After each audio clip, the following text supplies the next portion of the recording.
Hello, my name's Will Finley, and I am the creator behind the content of this channel, 411 Now. Now, I've been at this for a little over 6 years full time. Longer if you take the beginning part of it where it was a hobby and I would post a video here and there. Today, I'm going to read you the story, a letter that came from someone who's been with my channel. They're one of the oldest subscribers I've had in all this time. They've always had my back. They've helped defend me against people who attacked me, who wanted to tear me apart. And I didn't know this person personally. I've never met this person. Even to this day, I've never met this person. I only know them from the internet. You may know people in the comment sections of videos or live streams, or both, and you feel that you have built up a rapport with them, that you know them. This is one such case. I felt like I knew who this person was. And over the years leading up to the events that I'm about to read you the letter about, I kind of got a little bit more of a backstory on them. Maybe, what I learned along the way was where they are from, what their background was, where they grew up, what they do for a living. I learned from the individual. Maybe that's what I learned. Maybe you've learned that about other people as well. But this is a serious situation. So I originally received this letter a little over a year ago. And this person, I had several back and forth phone calls with, and I've actually accepted collect calls from this individual while I was working through verifying everything that is not only in this letter, but everything that they've told me over the phone. And I have verified every single aspect of it with their attorney, through the Associated Press, and through the police reports on this actual situation that they are addressing in this letter. Now, this letter was written to me because they wanted me to do a video to cover this actual side, to let everyone know their side of the case. Not in graphic detail, but in enough detail that you understand a little bit of their side of it, and not what the media has been telling you about the situation. Because the media world that we live in is slanted one side or the other, and the truth remains in the middle. And each side occasionally crosses into that area of giving you the facts, the whole story. But never do they ever cover the whole story down the middle. Here's the letter. First off, it addresses me, and it's got my address. And then below that, it's got his attorney's name and his attorney's address. And then it says, in all caps, statement for legal counsel use only. Now, this was a typed out letter. This is not a handwritten letter. This is typed out. And then he signed it, and there are parts where he crosses words off and has made corrections to it. And this is what he forwarded, this actual physical letter, to his attorney, and then his attorney mailed it to me. It starts, I am writing this statement not to clear my conscience. I've long since accepted that some things will never sit right in the soul. But to clarify my position, as I move forward with my appeal, while I will not be naming the victims involved out of respect for the ongoing legal process and for those who are still out there suffering from my actions, as per request of my attorney, I will confirm that I am the individual only convicted of the double homicide that occurred, and then I edited out the date, the case name, and the case number itself. I'm not going to give this person's information out. If you want to do your own sleuthing work, you can find this case if you want. But back to the letter. It goes on to start with, I did it. I killed them both. I didn't plan it in the traditional sense. I didn't draw out blueprints or write a manifesto or do any of the crazy things that you, addressing me, will have seen and heard of on the internet. But I can't pretend it was an accident either. There was a rage in me that had been building up like a boiling pot with a sealed lid. It had to eventually explode, and it did so on this day. The rage had been boiling for years, quietly, simmering in the background. A measured resentment that had built up like the steam again underneath a closed door, a sealed door. It started with the little things. The way she criticized everything I did. The way her mother always happened to be there when things got tense.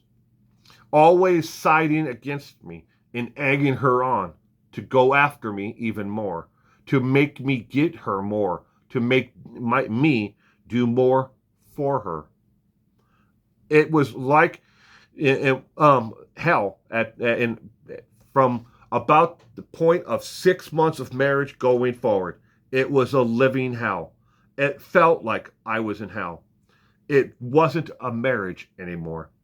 It felt like a tribunal, and I was always the accused, always a failure, and I was always guilty. I worked hard to support my wife and her greedy mother who lived off of my paycheck. My wife did not work. She was a stay-at-home nothing.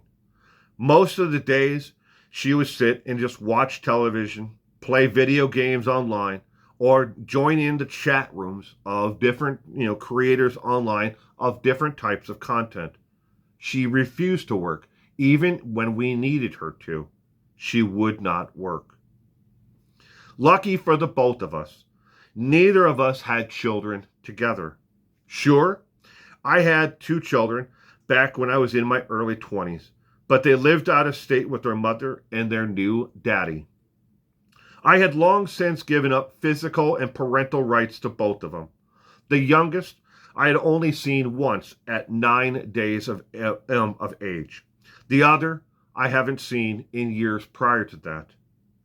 We tried at one point, after the first marriage, broke apart, we tried to reconcile, meeting up while the children, first child and she had children from another marriage. So you have to understand that there are 3 children total. She has another one from another previous relationship. She has one older child with him, and then the 9-year-old little one that he only saw once. Okay, kind of confusing, but carry on. The relationship was over long before then. It was more likely over before our first child was born. We tried. Oh boy, did we try. She actually, at some point, made an actual effort to go to counseling with me. I set up the counseling appointments. I found everything. My work paid for a large portion of the counseling. But it wasn't enough. It never could have been enough. I was working up to 60 hours a week, sometimes even more. And a lot of that was night shifts. I worked in strange cities and towns all over the U.S. Me and my fellow employees, once I got on with the oil company, were always on the go. We never knew week to week, month to month, where we would be. But I was always faithful to her. I called home every night. And as usual, she would be out drinking or partying it up with friends and family and her mother. I can't say where we met right now, but in this letter, but I have disclosed to you how our relationship actually started and where we met. Please do not give any information on this to the viewers. My lawyer asked to preview this letter, as I told you in the last phone call we had. And he is going to go over and strike anything that may not be said to your viewers. I I have sent this letter to your P.O. box per your request after our last call, blah, blah, blah. Thank you again for accepting the charges of the last collect calls. Not many want to hear from me, and even fewer will try to understand me. I'm not the demon the media has made me out to be, but yet I am a killer. I know that. I've accepted my fate, and I've accepted exactly what I did. Nothing will ever make it right. More people refuse to want to hear my side, but you of all people, Will, have always been balanced and have always wanted to make sure the facts are out there and what took place in any one crime. And this is my story. The night I wish I could take back. It all started after I got home from work. I had a 2.5 hour drive from where the oil company had us working out of town. And it started the moment I put my key in the door. I could hear the footsteps coming down the hallway towards the door. I opened the door, and there she was. She started yelling at me right away, asking me for cash, immediate like she had done so many other times before. That night, I don't know what to say. I just lost control. The rage took over. The words turned to shouting. The shouting turned to something heavier. By that I mean, yes, of course, she struck me again. With a closed fist, she gave me yet another shiner.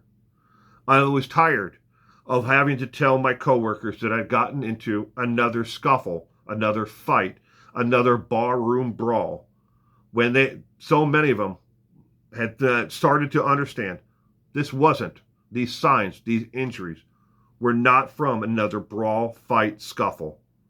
She hit me again. If I have to put a number on it, this would had to be at least the 20th time, maybe even more. All I remember for sure is the sound of her fist connecting with my face. That moment in time will be with me for the rest of my life. The deafening silence. As she stood there, she actually paused after hitting me, connecting with a closed fist to the side of my eye and lower jaw area. The silence. Again, the silence. Later on, after she hit me, I walked into the house, setting my bag down by the living room area as I went to use the bathroom. In the bathroom, that wasn't it. It couldn't be it. She just could not leave it alone. She came into the bathroom and started arguing with me. Words, again, screaming back and forth. I told her to leave. As I tried to finish up, with her standing on one side of me, near the bathtub, her mother came in and blocked my exit. I tried to push past her, but she held onto the door jamb, and I just sat back with my butt on the sink area and said, when is this ever going to end? Her mother started to encourage her. Again, leave this asshole. You deserve so much more. Over and over again, telling her, you know that Gary, Tom, Stephen, a number of men I've never met before and had no context of, would treat her better, would give her more, would take care of her and her mother better than I could ever provide. I don't know what came next, because next thing you know, I came to. And I'm standing there in the master bedroom next to the bed. My girlfriend, wife, side note here, he refers to her as his wife, but they were not legally married. If anything, they had more of a common law marriage because they were together for about 8 years and they resided in the same place, but they did not have a marriage license, get married anywhere, at all. Okay. So in case it says girlfriend or wife, should have made that clear earlier. My girlfriend wife is laying dead near the tub in the master bathroom. I don't know what happened. As I stumble back into the bathroom and hold my hand on the door, looking over her, I realize I had done this. I had killed her. Sickening to myself, I felt like I was about to vomit, relieve myself of all of my insides.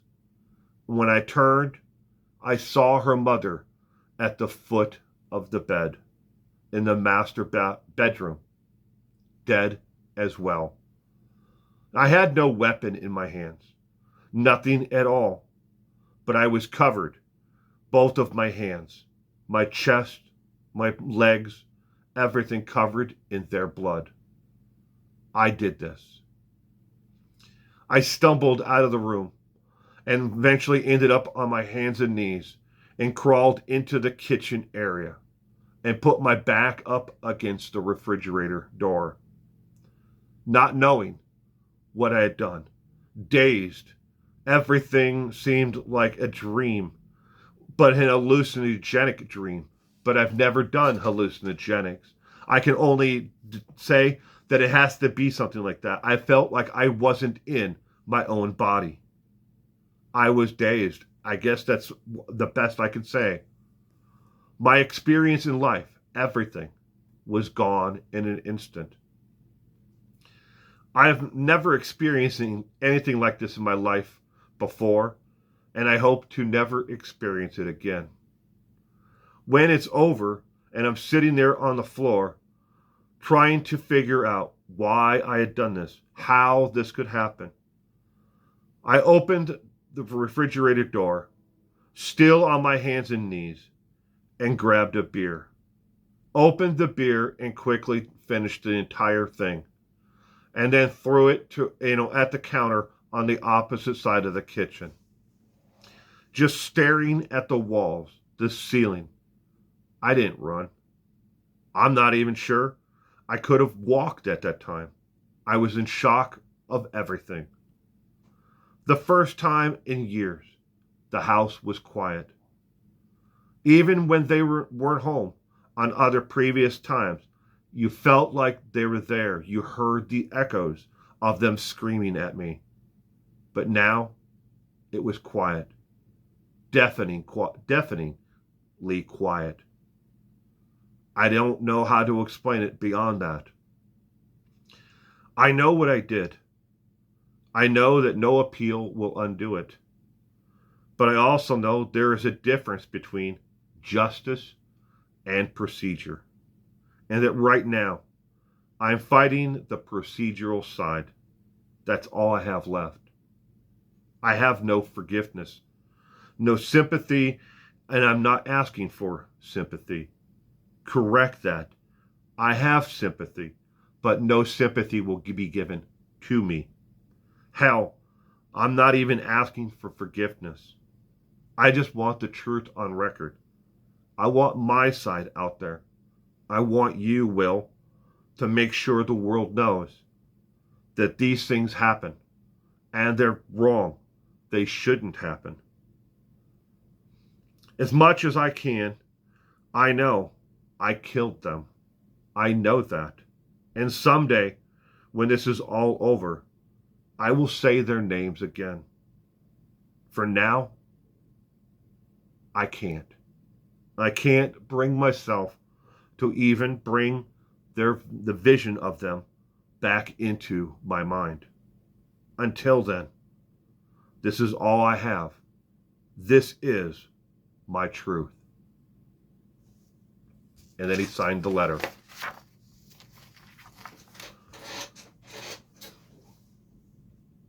I have verified with his attorney, articles written with the Associated Press, and I requested a complete copy of the court transcripts for his case.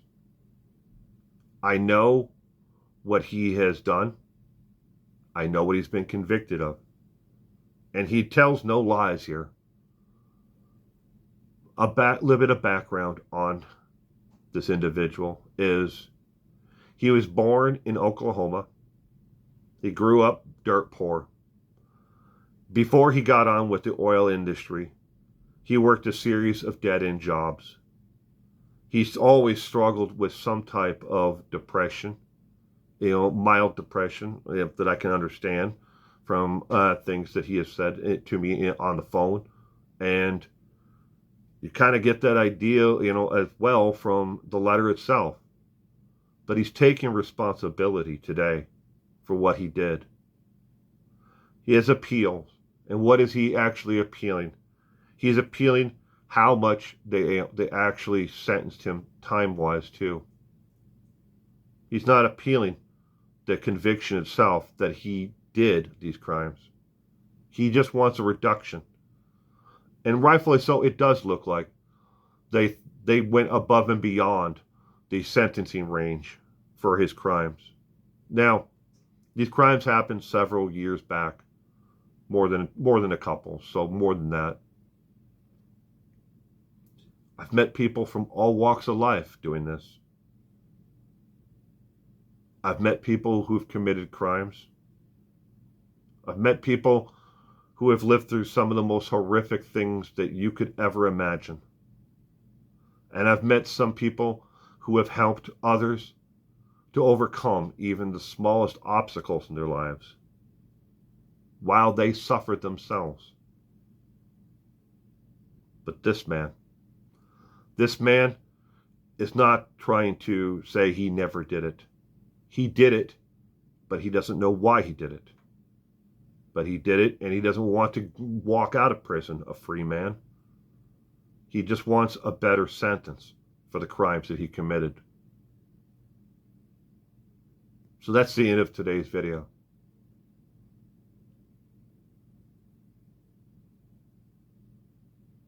Two lives were taken. Or was it really 3? Because his life is over as well.